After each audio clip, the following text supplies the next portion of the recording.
What's up, everybody? Welcome to The Word. I'm your host, Adam G, where I have a very thought-provoking video for you today on The Last Jedi.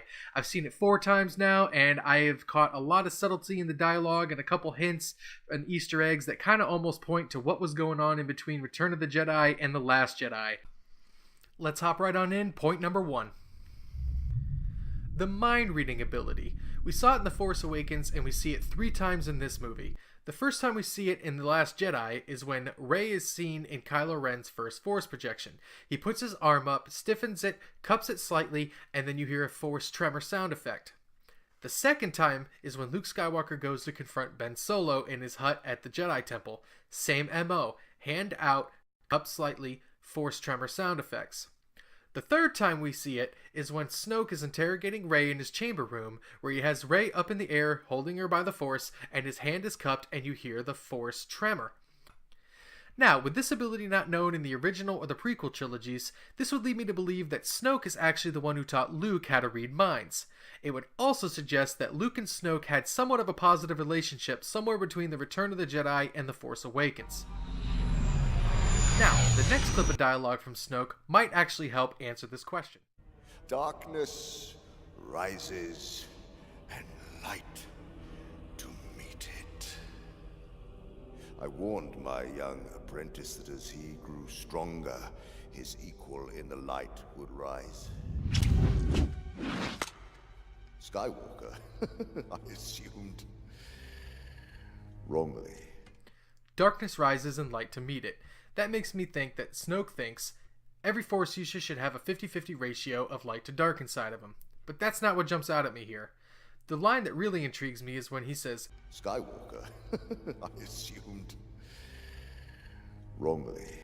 Now, with the way Snoke delivers this line, I almost feel like there's a personal vendetta there because he put so much time and effort into pretending to befriend Luke so he can manipulate him in the future.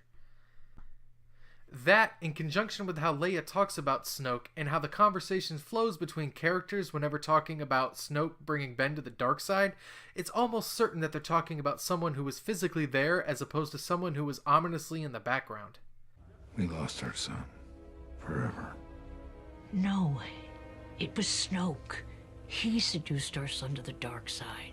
Now, let's circle back to these abilities. At the beginning of the film, when Kylo Ren has his first Force connection with Rey, he puts his arm up trying to read her mind, and then he realizes she's not really there. And then he kind of comes to his senses and says, wait a minute, you're not doing this, the effort would kill you. This makes me think that he already knows that there's a doppelganger ability out there and it exists. And it's very strenuous to the Force user, and death is definitely a possibility. Now, it's very possible that this was an ability that was explained in the ancient Jedi text that Luke Skywalker had access to, and perhaps he was teaching it to his new students of Jedi.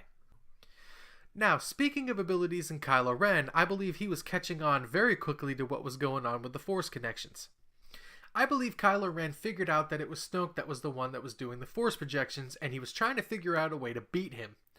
So, in the final Force projection, when him and Rey touch hands and she can see his future, I believe he was practicing the ability to mask his actual feelings and to project what he wanted for someone to see when they were reading his mind. This would explain why Snoke was so cocky in narrating exactly what Kylo Ren was doing in the throne room. Pathetic child. It was because Kylo Ren was projecting what he wanted Snoke to believe, so that way he would drop his guard and he was able to ignite the Skywalker lightsaber to kill Snoke.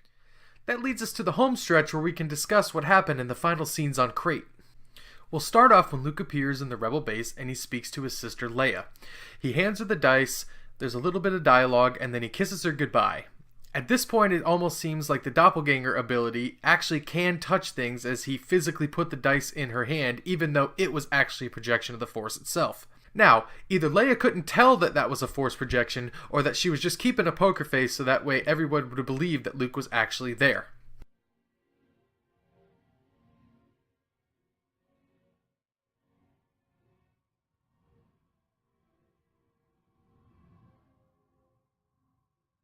The next interesting thing in this scene is that when Luke Skywalker is exiting the Rebel base to go face Kylo Ren, he passes C-3PO, where C-3PO says, Master Luke. And then Luke gives him a nice cocky wink. The purpose of this wink, I don't think, is to tell C-3PO, hey, watch me, I got this. I think this is one of those, keep your mouth shut kind of winks, because C-3PO's sensors are sensing that Luke Skywalker is in fact not even there. So with that said, assuming the doppelganger ability can touch and interact with things at the Force user's discretion, that will help me explain my last point.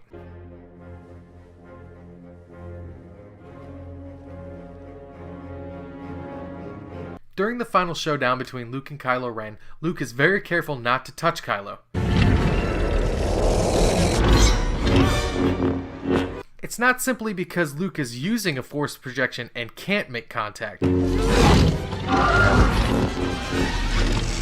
It's because Luke knows Kylo Ren is aware of the doppelganger ability, and if he engages him in a lightsaber duel, he knows that Kylo is going to be able to figure out that it's a force projection because the clashes won't feel normal. And at that point, the distraction would be over and the rebellion would be doomed. See you around, kid.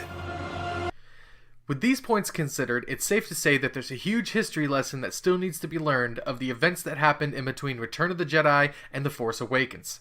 But I think it's safe to say that Snoke was 1, in the picture for quite some time, and 2, he was teaching them all things about the Force.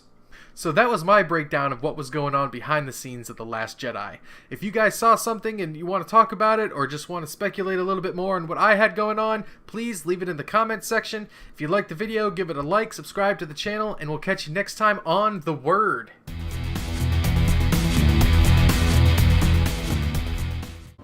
Every word of what you just said was wrong.